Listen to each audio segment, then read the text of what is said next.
السلام علیکم ورحمۃ اللہ وبرکاتہ۔ اللہم صلی علی سیدنا محمد وعلی آل محمد۔ پیارے دوستو، جیسا کہ آپ جانتے ہیں کہ میلاد کا مہینہ، ربیع الاول کا مہینہ آ چکا ہے۔ یہ وہ مہینہ ہے کہ جس میں اللہ تعالیٰ نے رحمت للعالمین حضرت محمد مصطفیٰ صلی اللہ علیہ وآلہ وسلم کو اس دنیا میں بھیجا۔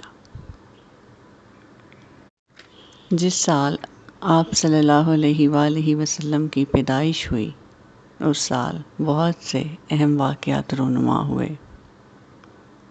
یا یوں کہا جا سکتا ہے کہ ولادت مبارکہ کے ساتھ عجائبات قدرت الہی کا ظہور ہوا۔ پیارے دوستو، ولادت مبارکہ سے جڑے ہوئے رحمت للعالمین کے معجزات کا ذکر ہم اس ویڈیو میں بھی کریں گے اور آنے والی ویڈیو میں بھی کریں گے۔ اس لیے آپ سب سے گزارش ہے کہ اگر آپ نے اس چینل کو سبسکرائب نہیں کیا تو اسے سبسکرائب کر لیجئے، اور اگر آپ کو ویڈیو پسند آئے تو اسے عاشقان رسول سے شیئر ضرور کیجئے۔ پیارے دوستو، واقعہ کچھ یوں ہے۔ حضرت آمنہ رضی اللہ سے مروی ہے کہ میں نے ایک بلند آواز سنی جس نے مجھ پر خوف طاری کر دیا۔ پھر میں نے دیکھا کہ ایک سفید پرندے کا پر میرے دل کو مس کر رہا ہے، جس سے میرا تمام خوف اور درد جاتا رہا۔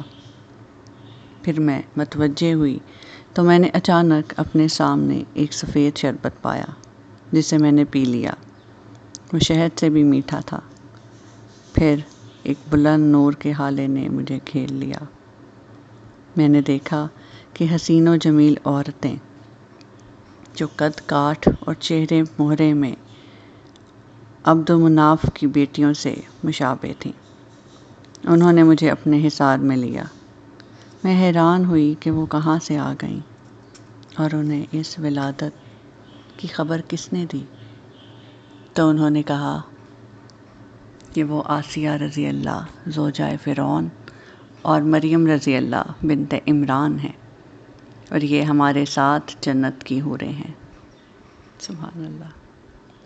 سیدہ آمنہ رضی اللہ ولادت کے واقعات بیان کرتے ہوئے فرماتی ہیں کہ اسی دوران میں نے سفید ریشم کا ایک ٹکڑا دیکھا جو زمین و آسمان کے درمیان پھیلا دیا گیا۔ اس وقت ایک کہنے والا کہہ رہا تھا کہ اسے پکڑ کر لوگوں کی نظر سے دور لے جاؤ۔ آپ رضی اللہ فرماتی ہیں کہ میں نے کچھ لوگوں کو دیکھا کہ ہوا میں تعظیماً کھڑے ہیں، ان کے ہاتھوں میں چاندی کی صراحیاں ہیں۔ پھر میں نے پرندوں کے جھنڈ دیکھے جنہوں نے آ کر میرے حجرے کو ڈھانپ لیا۔ ان کی چونچیں زمرد اور پر یاقوت کے تھے۔ پیارے دوستو، ایک اور واقعہ ہنڈیا کا شک ہو جانا بھی ہے۔ دور جہالت میں لوگ طرح طرح کے تہمات کا شکار تھے۔ بدروحوں سے بچنے کے لیے الٹی سیدھی حرکتیں کرتے رہتے، جنات سے بھی خوف زدہ رہتے۔ دستور یہ تھا کہ جنات اور بدروحوں کے شر سے محفوظ رہنے کے لیے وہ نومولود کو ولادت کی پہلی رات مٹی کی ہنڈیا سے ڈھانپ دیتے۔ اس طرح وہ یہ سمجھتے کہ نومولود ان جنات و بدروحوں کے شر سے محفوظ ہو گیا ہے۔ چنانچہ اسی رواج کے مطابق آپ صلی اللہ علیہ وآلہ وسلم کی ولادت کے بعد آپ صلی اللہ علیہ وآلہ وسلم کو بھی مٹی کی ہنڈیا کے نیچے ڈھانپ دیا گیا۔ گھر والوں نے الصبح دیکھا کہ ہنڈیا شک ہو چکی تھی اور ننھے حضور صلی اللہ علیہ وآلہ وسلم آسمان کی طرف غور سے دیکھ رہے تھے۔ ان تفصیلات کو متعدد ائمہ تفسیر و حدیث کے علاوہ علامہ ابن ہشام نے سیرت ابن ہشام میں، ابن کثیر، امام ابو نعیم احمد بن عبداللہ اصفہانی نے دلائل النبوت میں، الخصائص الکبریٰ جلد اول، سیرت الرسول جلد نہم،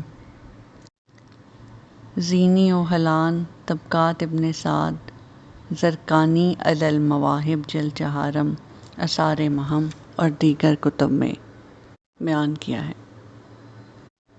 جزاک اللہ۔